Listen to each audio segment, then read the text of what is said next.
I'm sure you're all wondering what it's like to be a princess with long blonde hair. It's a fairy tale, right? Well, I'm gonna tell you, it's not butterflies and tingles. Things often get tangled, especially if a thief enters your magnificent castle instead of a prince. On top of that, if you have a possessive mother who sometimes acts crazy and doesn't let you leave your castle, it's definitely a red flag. What would you do if you were such a princess and must choose between the thief who came to loot you and the mother who always trapped you? Today I'm going to break down the mistakes made, what you should do, and how to beat the evil in the movie Tangled. Spoilers ahead. The movie starts with a wanted poster for Flynn Rider attached to a tree. He complains that they can never get his nose right. If I were Flynn, I would have corrected my nose in every poster I encounter so that they get it right at some point in time. Flynn tells the story. This is the story of my aunt. But don't worry, this is a funny story. And to tell the truth, it's not even mine. The sun marks the beginning of the tale of a young woman by the name of Rapunzel. A ray of sunshine descends from the sky and touches the earth centuries ago. A brilliant yellow flower blooms as it comes into contact with the earth. There are claims that this flower has powerful medicinal properties. One day, an elderly woman by the name of Gothel finds the flower and learns that it emanates a force that would make her young again and when she sings a particular song to it. Gothel, who's vain and jealous of the flower, conceals it under a woven basket and visits it frequently to stay youthful. As time passes, a prosperous kingdom is soon established close by. The entire country of Corona rejoices when the queen conceives because the governing king and queen of Corona dearly want a child. The queen, however, soon becomes fatally ill. The monarch deploys his warriors without delay after hearing a tale that mentions the famous sunflower. The flower that Gothel failed to cover while scrambling to conceal is eventually found by the troops. Next, they distill it at the castle and offer the queen the resulting elixir. Here, the people of the kingdom should have known that such a famous and magical flower would definitely have other pursuers. They should have been more careful as they are literally taking one of the most logical things on earth for themselves. But it looks like they underestimated the legacy or the tales from old times. If I were the king of the kingdom of Corona, I would have tripled the security as I've possessed something that is beyond powerful. To everyone's great relief, she heals and soon gives birth to a stunning baby girl with sparkling golden hair. In contrast to her dark parents, the royal family celebrates by lighting a paper lantern, bearing a sun's rays and releasing it into the sky. But Gothel is not happy with the flower being taken. Obviously. Imagine in today's world, the government bans all forms of Botox and anti-aging treatment. She breaks into the castle late one night, wanting to keep the supernatural abilities that granted her endless youth. There, she discovers the infant princess asleep in her cot. The baby's hair sparkles much as the flower did when she sings the ancient melody. Gothel tries to snip off just enough hair to save, but as soon as it touches her hands, it becomes brown and loses its strength. Gothel decides to abduct the princess out of desperation and take her far into the wilderness. As she raises the infant as her own daughter, she brings her to a tower that is concealed in an alcove and gives her the name Rapunzel. In order to make the child's hair gleam and restore Gothel's beauty, she teaches her the ancient song. She then keeps the kid concealed from the outside world, warning her that anybody on the outside wouldn't think twice about stealing her magical hair. The only way Rapunzel can enter the outside world is through a large window, where Mother Gothel enters and exits by utilizing the 70-foot length of Rapunzel's hair as a rope ladder. Gothel, who plays the role of Rapunzel's mother, frequently humiliates and guilt-trips the princess whenever she becomes unhappy or disappointed, dramatically declaring, "Now I'm the terrible guy." Gaslighting is a huge red flag that Gothel displayed throughout the time she raised Rapunzel. She always makes Rapunzel feel like she's doing something wrong, even though Rapunzel tries her best to follow her mother's instructions. Whenever Rapunzel makes any wishes, Gothel makes her feel bad for wanting it, whereas it's normal to want and need as a human being. If it were me, I would have left the castle a long time ago. Control, often disguised as love, is dangerous for us, and it's difficult to differentiate. It's clear since Rapunzel's childhood that her mother is a possessive and controlling being. Rapunzel is captivated over time by a yearly occurrence that seems to take place exclusively on her birthday. Every year on that night, she sees hundreds of fluttering lights in the sky that are more brilliant than the stars and exquisite in all their hues. Unbeknownst to her, it is a ritual started by her birth parents to release paper lanterns in hopes that their daughter may one day come back to them. Rapunzel is a creative young woman who 18 years later finds a variety of methods to amuse herself during the day when Mother Gothel is abroad, including painting, cleaning, brushing, and playing hide-and-seek with her pet chameleon Pascal. While she's content with her existence in the tower, she longs to one day travel abroad and discover the origin of the sky's lanterns. Rapunzel really spends her day creatively. She's an art person and has clean and drawn over the same canvas 1,000 times to spend her days. If it were me, I would spend most of my time reading. There are several advantages and benefits to reading, especially for young people. Reading not only stimulates the mind and relieves tension, but it also exposes one to the greatest ideas, concepts, and narratives from throughout human history. By enhancing your vocabulary, assisting with writing, and fostering creativity, it makes you smarter. Reading a self-help book may help you develop personally and professionally, while also providing a nice respite from the stresses of everyday life. Reading has been demonstrated to significantly improve memory recall and focus. That is, quite simply, the most enjoyable activity. Also, gardening is something that is a great match for such a case. It would have also helped me to escape the tower if situation demanded such measures. I could also poison thieves and bad evil people with a variety of mushrooms. In some other part of the kingdom, the Stabbington brothers and young burglar Flynn Rider discussed their recent crime while standing on the top of the castle within the kingdom. Flynn is lowered into the royal room via a rope, where a guarded pedestal holds the priceless tiara that belonged to the lost princess. Seriously, the security in the castle of the king is very suspicious. They not only lost the princess but also her crown. After Flynn takes the costly object, the palace soldiers, commanded by the captain of the guard and his devoted horse Maximus, pursue him while being lifted back to the roof. The robbers escape the kingdom and take over in the woods, but they quickly reach a ditch that leads nowhere. The Stabbington brothers promise to lift Flynn up to the high ledge above if he gives them the bag containing the tiara. As they reach the top, they order Flynn to assist them in climbing. But Flynn reveals that the tiara is still in a different bag. He double-crosses the brothers, abandons them, and dashes into the woods. Well, I personally wouldn't have entered the tower if I was on the run. Flynn was extremely lucky to have been just hit by a fry pan by a beautiful girl. They could have been a dragon, or another secret society of knights who would have slaughtered him. Most importantly, I would have been scared of the spiders as the tower looked old and abandoned. Flynn visits Rapunzel's tower in search of safety and scales the vines to the open window above. He appears to be by himself as he pulls the tiara from his bag to admire it, but Rapunzel strikes him down with a frying pan. She moves carefully forward with Pascal to look into the intrusion. Pascal warns Rapunzel to be cautious with the young guy, since Gothel has frequently heard tales of males having sharp fangs. Rapunzel conceals Flynn in her closet when Mother Gothel enters the house, since she doesn't think him to be very threatening on the outside. Rapunzel makes the decision to show Mother Gothel the young man, demonstrating her independence in the hopes of being allowed to leave the tower when she becomes 18 years old. Rapunzel musters the confidence to seek a trip outside the tower to see the floating lights, but Mother Gothel turns her no.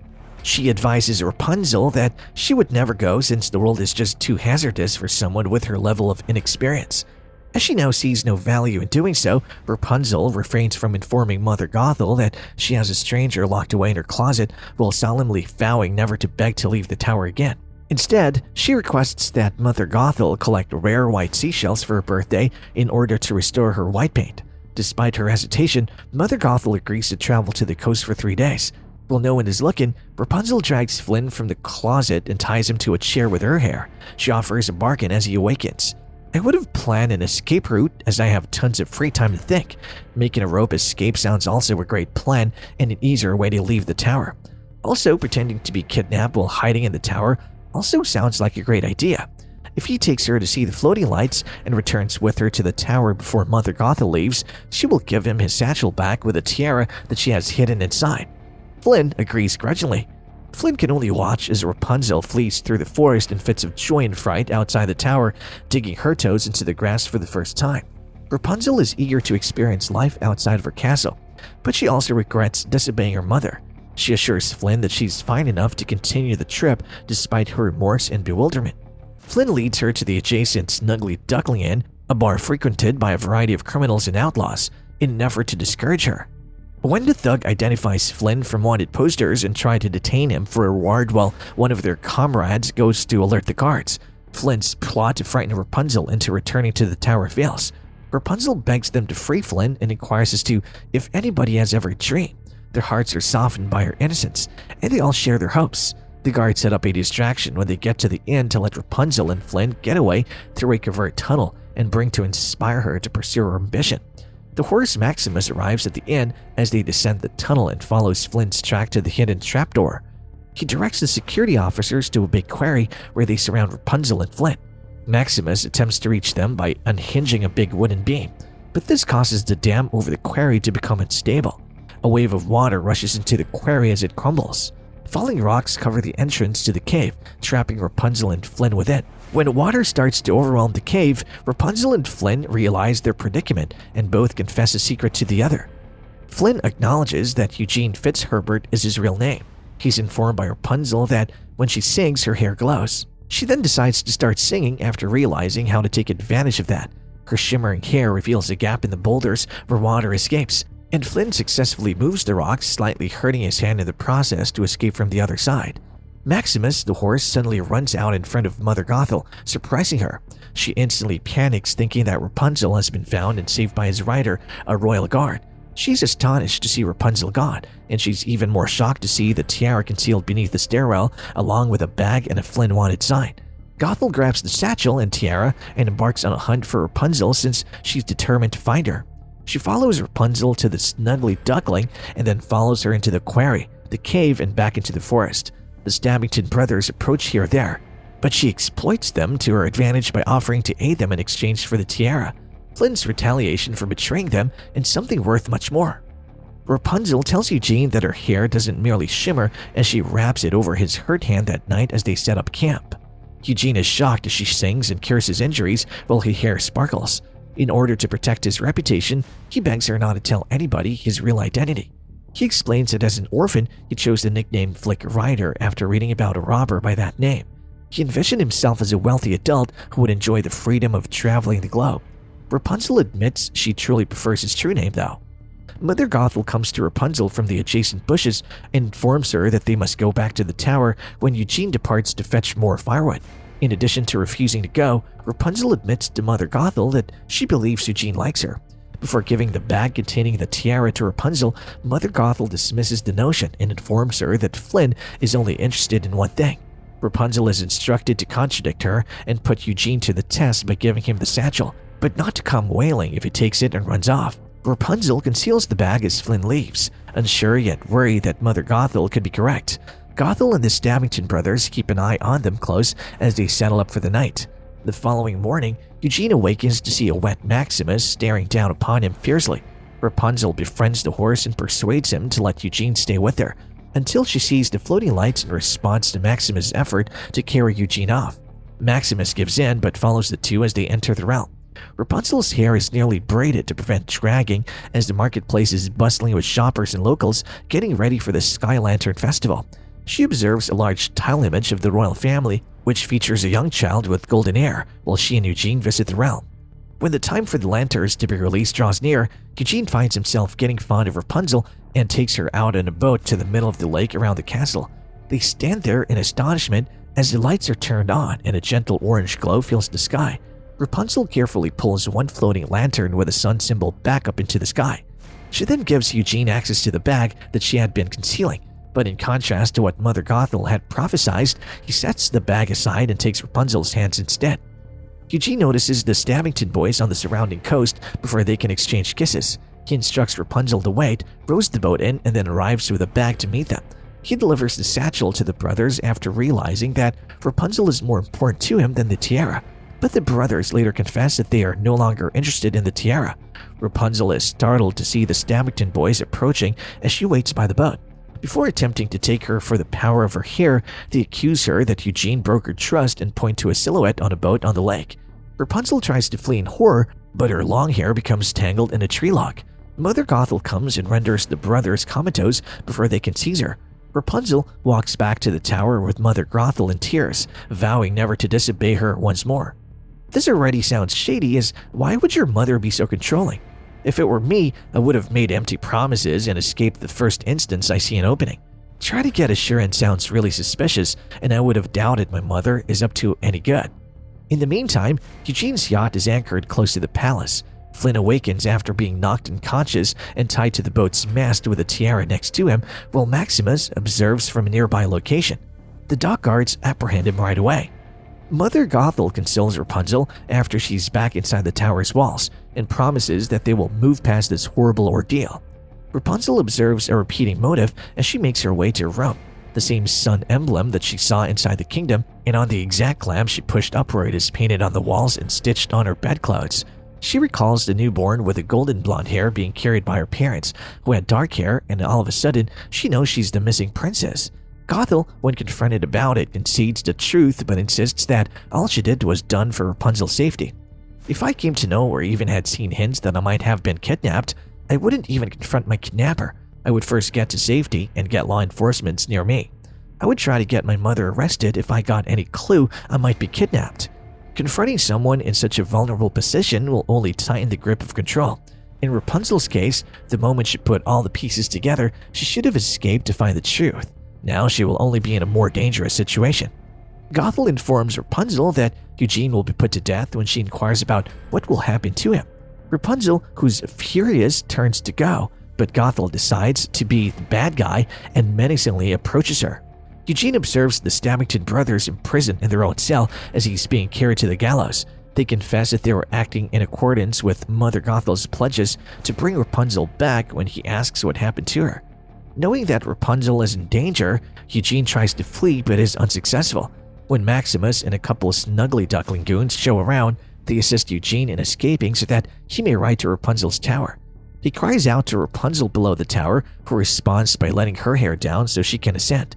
But when he gets there, he discovers Rapunzel on a chair, chained and gagged. Gothel enters from the shadows and stabs Eugene in the side with her knife before she has a chance to warn him. He stumbles back, smashing the glass of a vanity mirror as he does so. Then Gothel promises to take Rapunzel to a remote location where no one would ever discover her. Rapunzel, finding her gag, says she'll accompany Gothel freely, provided she's permitted to heal Eugene. Rapunzel visits Eugene, who is dying, after Gothel accepts her proposal. He draws her near and uses a piece of glass to chop her hair before she can start singing. Rapunzel's hair returns to its natural brown color as the enchantment is broken, and Gothel stumbles back as her skin starts to age. She tripped over part of Rapunzel's hair and falls out the window as a result of being horrified by her reflection. She quickly ages into a pile of ashes by the time her cloak lands. When he was about to pass away, Eugene told Rapunzel that she was his new dream, and she reciprocated. Rapunzel sings her song one final time while sobbing for him. The last piece of power she had revives Eugene as a single tear from her eyes falls into his. If I were Rapunzel, I would have not cut my hair but tried to find a way to cut the old hag of my life. Like, seriously, why should I sacrifice my hard-worked silky smooth hair for an obsessive old woman? Also, I would freak out if my love interest cut my entire hair without even throwing a clue at my face. Hair is life sometimes. Also, according to the story, the magic hair turns brown and never grows back. This means Rapunzel will now have to live the rest of her life as a bob-haired princess. This might look cool when she's in her teen days, but as she proceeds to become a queen someday, she will definitely regret having such short hair. If I were Rapunzel, I would have cut my hair and maybe choked the old woman with it to end things in a better way. Before returning to the castle together, where Rapunzel is reunited with her actual parents, the two lovers embrace and share a kiss. Eugene is accepted into the royal family and is now addressed by his real name. Rapunzel and he soon get married and settle down. And that's all for today's video. Don't forget to like and subscribe to many such videos. Thanks for watching and take care.